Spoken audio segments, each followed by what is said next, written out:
Unacademy लेके आया है CSIR UGC NET chemical sciences response sheet. Get your doubts clarified. Date याद रखिए फरवरी 24, 2022, टाइम 1:30 बजे। इस क्लास को लीड कर रहे हैं नूरुल हुड्डा और इस क्लास को ज्वाइन करने से पहले यूज कीजिएगा code NHUDA।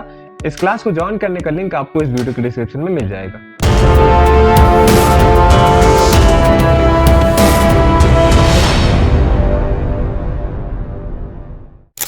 Hello friends, welcome to channel Masters of Botany again. मैं हूं आपका दोस्त विनय कुमार सिंह। पिछले वीडियो में हमने एंथोसिरोस के बारे में बताया था और इस वीडियो से हम जो ब्रायोप्सिडा ग्रुप है, मतलब हमारा हिपैटोकॉप्सिडा खत्म हो चुका है, एंथोसिरोटॉप्सिडा खत्म हो चुका और आज के इस वीडियो से स्फैग्नम से हम जो है ब्रायोप्सिडा के मेंबर के बारे में डिस्कस करेंगे, जो कि एडवांस मेंबर हैं।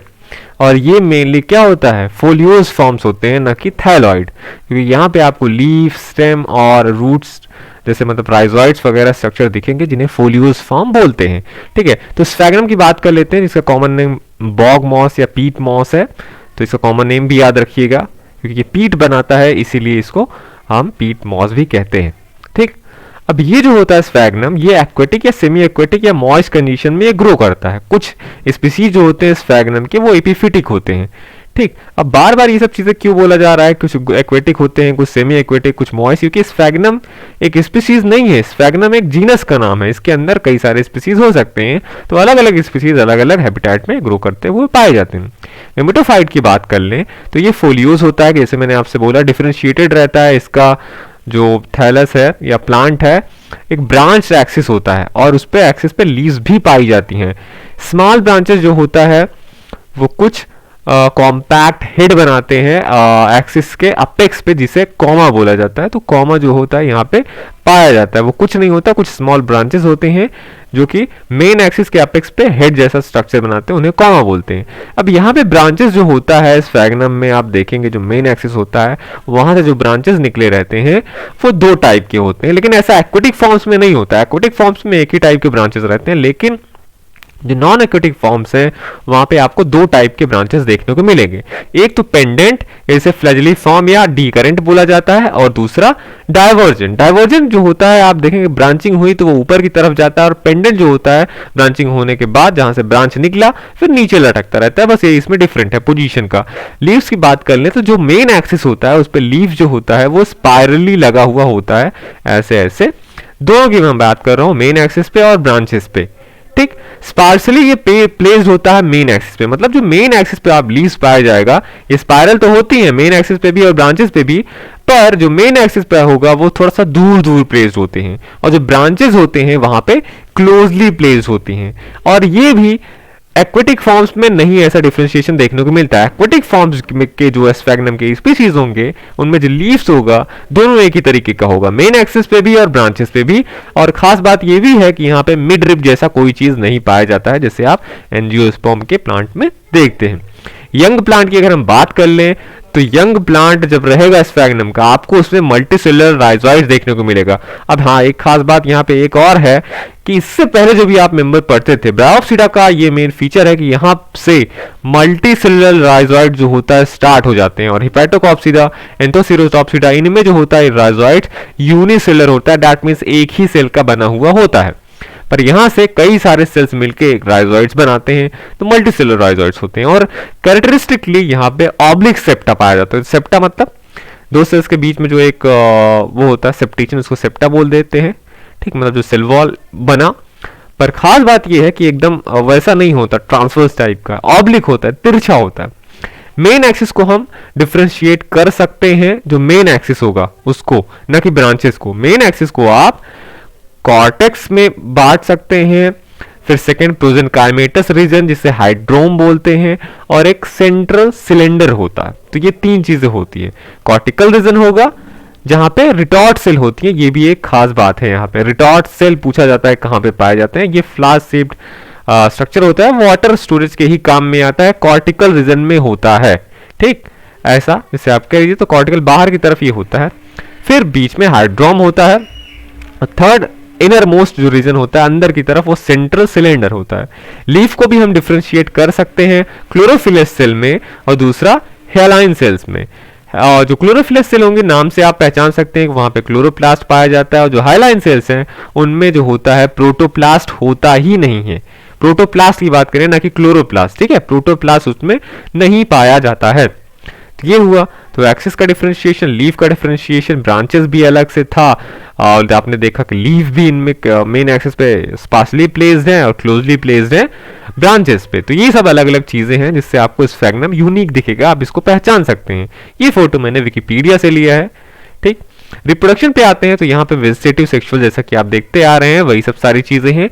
वेजिटेटिव रिप्रोडक्शन, कुछ डिस्टिंक्ट ब्रांचेस इसमें निकलते हैं जिन्हें इनोवेशंस बोला जाता है, उसके द्वारा इनमें वेजिटेटिव रिप्रोडक्शन हो जाता है, और कुछ प्राइमरी प्रोटोनीमा से होता है, ठीक, किन्हीं किन्हीं स्पीसीज में। सेकंड की बात कर लें सेक्सुअल रिप्रोडक्शन, तो जो स्फैग्नम होता है ये मोनोसियस भी हो सकता है, मतलब मेल और फीमेल रिप्रोडक्टिव ऑर्गन एक ही प्लांट पे पाए जा सकते हैं, या मेल प्लांट अलग होगा किसी स्पीसीज का। जैसे एग्जांपल के तौर पे करिका पपाया या पपीता का जो प्लांट है आप देखते हैं वो एक डायसियस प्लांट का एग्जाम्पल है, क्योंकि मेल जो प्लांट होता है पपाया का वो अलग होता है, फीमेल प्लांट अलग होता है। तो मेल प्लांट पे मेल फ्लावर, फीमेल प्लांट पे फीमेल फ्लावर, ऐसा ही होता है। एंथ्रिडिया की बात कर ले, मेल रिप्रोडक्टिव ऑर्गन की, तो ये जो एंथ्रिडिया होते हैं ये कहां पे बनते हैं, एक्सिल्स ऑफ लीफ, लीफ के एक्सिल, मतलब जहां से लीफ स्टेम पे मान लीजिए जुड़ा हुआ होता है वहां का जो कोना होता है वो एक्सिल कहलाता है, और ये एंथ्रिडिया वहीं पे ग्रो करते हैं, और इन ब्रांचेस को जिसपे एंथ्रिडिया ग्रो करते हैं उन्हें हम एंथ्रिडियल ब्रांचेस बोलते हैं।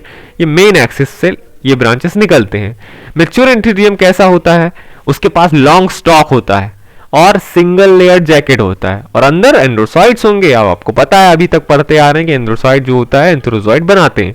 आर्चिगोनिया की हम बात कर लें जो कि फीमेल रिप्रोडक्टिव ऑर्गन है, ये जो होता है ये डेवलप होता है आर्चिगोनियल ब्रांचेस जो है निकली हुई है मेन एक्सिस के से, उसके अपेक्स पे निकलता है। अब देखिए दोनों में आपने अंतर देखा, यहाँ पे जो मेन एक्सिस से एंथ्रिडियल ब्रांचेस निकलती हैं, एंथ्रिडिया उस पे जो उस ब्रांचेस पे जो लीव्स होता है उनके एक्सिल से निकलता है, उनके कोने से निकलता है, लेकिन आर्चिगोनिया जो है, जो आर्चिगोनियल ब्रांचेस हैं उसके अपेक्स पे ग्रो करता है, एकदम टिप पे बनता है आर्चिगोनिया। अब जो वो आर्चिगोनियल ब्रांचेस हैं उनका जो अपर लीफ होता है वो आर्चिगोनिया के अराउंड एक स्ट्रक्चर बनाता है जिसको पेरिकीटियम बोलते हैं, और इसी पेरिकीटियम के अंदर मतलब एकदम टिप पे जो अपर मोस्ट लीव्स होते हैं वो पेरिकीटियम बनाते हैं, और उसी के अंदर आप कह लीजिए आर्चिगोनिया होता है। आर्चिगोनिया की बात कर लें कैसे दिखता है, तो इसके पास भी लॉन्ग मल्टीसेलुलर स्टॉक होता है। ये जो होता है बटा हुआ होता है, बेसल इसका मैसिव पोर्शन वेंटर कहलाता है। अब इसमें होता क्या है वेंटर में, इसका जैकेट होता है 2-3 लेयर का, उसके अंदर एग होता है, वेंटर कैनाल सेल होता है। अब ये तो नीचे वेंटर की बात होगी। अपर लॉन्ग ट्विस्टेड इसका नेक होता है, ये भी खास बात है, इसका ट्विस्टेड नेक होता है जो कि बना हुआ होता है 5-6 वर्टिकल रोज ऑफ सेल्स से। इसमें 8-10 जो होता है नेक कैनाल सेल्स पाई जाती हैं, और यहाँ पे जो टिप होता है वो 8 या 8 से ज्यादा कवर सेल से कवर रहता है। फर्टिलाइजेशन, स्पोरोफाइट और स्पोर्स की बात कर लेते हैं, क्योंकि ये बर्ड शेडी प्लेसेस पे ग्रो करता है जहाँ पे मॉइस्चर हो, तो एंथ्रिडिया जो होता है एंथ्रोजॉइड उनके पास फ्लैजिला होता है, ये पहुंचते हैं आर्चिगोनिया में। आर्चिगोनिया में नेक कैनाल सेल्स के डिजेनरेशन के बाद ये अंदर एक के पास पहुंच जाते हैं, फर्टिलाइजेशन हो जाता है। फर्टिलाइजेशन के बाद जाइगोट बनता है जिसको mother cell of sporophytic generation बोलते हैं, क्योंकि ये डिप्लॉयड होता है, स्पोरोफिटिक जनरेशन जो होता है डिप्लॉयड होता है, तो इसीलिए इसको शुरुआत बोलते हैं, पहला सेल मदर सेल जो कि आगे चल के स्पोरोफाइट बनाएगा। अब जाइगोट में डिवीजन होना स्टार्ट हो जाता है। इसी बीच जो वेंटर का वॉल होता है, आपने यहाँ देखा ना आर्चिगोनिया का वेंटर था, उसका जो वॉल होता है वो धीरे धीरे कैलिप्ट्रा बनाने लगता है जिसे इन्वोल्यूकर भी कहते हैं, और ये हैप्लॉइड होगा क्योंकि आर्चिगोनिया का है। आर्चिगोनिया गेमेटोफिटिक जनरेशन है, ठीक, जो डेवलपिंग स्पोरोफाइट होगा उसके अराउंड। अब जाइगोट का सेल डिवाइड करके एम्पिथीशियम बनाएगा, आउटर इनर एंडोथीशियम बनाएगा। एम्पिथीशियम फिर जो होता है डिफरेंशिएट होता है जैकेट में, जहां पे रुडिमेंट्री स्टोमेटा होते हैं और क्लोरोप्लास्ट दोनों के दोनों रुडिमेंट्री होते हैं, ठीक। जैकेट बनाएगा स्पोरोजीनस सेल।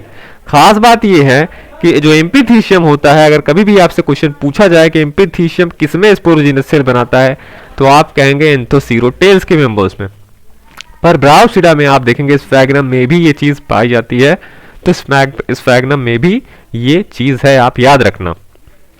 स्पोरोजीनस सेल के आगे चल के बनाएंगी स्पोर मदर सेल्स बनाएंगी, और इनमें मियोसिस होता है, वो हैप्लॉइड स्पोर्स बना देंगी। फिर इसमें एंडोथीसियम का क्या फंक्शन हुआ, इसमें भी एंथोसीरोटेल्स के मेंबर्स के जैसे इसमें भी एंडोथीसियम स्टेराइल कॉलम बनाता है। अब जब मेच्योर आपका स्पोरोफाइट हो जाएगा तो कैप्सूल उसमें रहता है, एक बल्बस फूट होता है और एक इनडिस्टिंक्ट सीटा।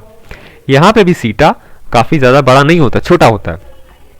और कैप्सूल के ऊपर का जो अपिकल रीजन है वहां पे अपर कुलम होता है। अब ये जो होता है कैप्सूल से सेपरेटेड होता है एनुलस से।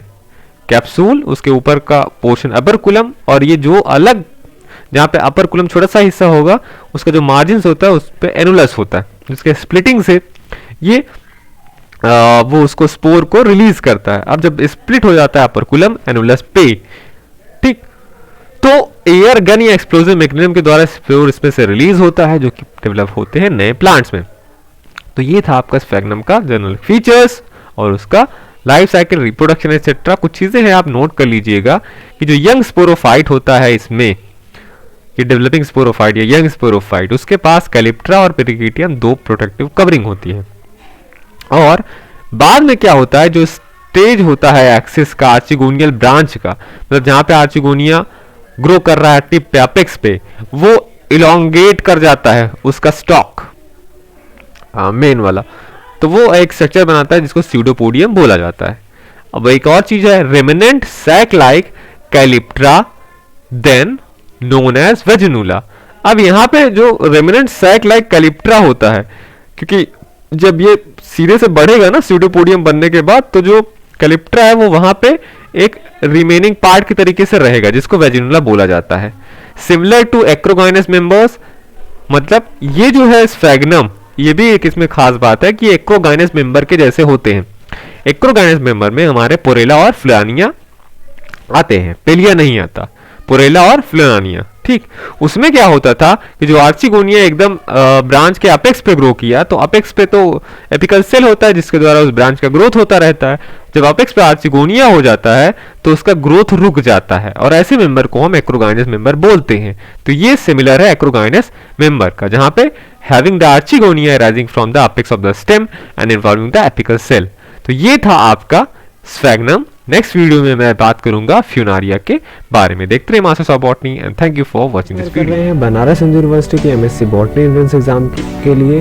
तो प्रीवियस 13 इयर्स के क्वेश्चन पेपर का सोल्यूशन विद एक्सप्लेनेशन, ये बुक आपको बहुत हेल्पफुल होगा। इस वीडियो के डिस्क्रिप्शन में आपको इसका लिंक मिल जाएगा, आप वहाँ से परचेज कर सकते हैं। और साथ ही साथ अगर आप बहुत सारे MCQ सॉल्व करना चाहते हैं, अप्रॉक्स 10,000 सारे algae, fungi, bryo pterido, gymno, angio, cytology, biochemistry सारे, तो ये बुक आपके लिए बहुत अच्छा है। इसका जो लिंक आपको इस वीडियो के डिस्क्रिप्शन में मिल जाएगा। दोनों बुक आप परचेज कर सकते हैं।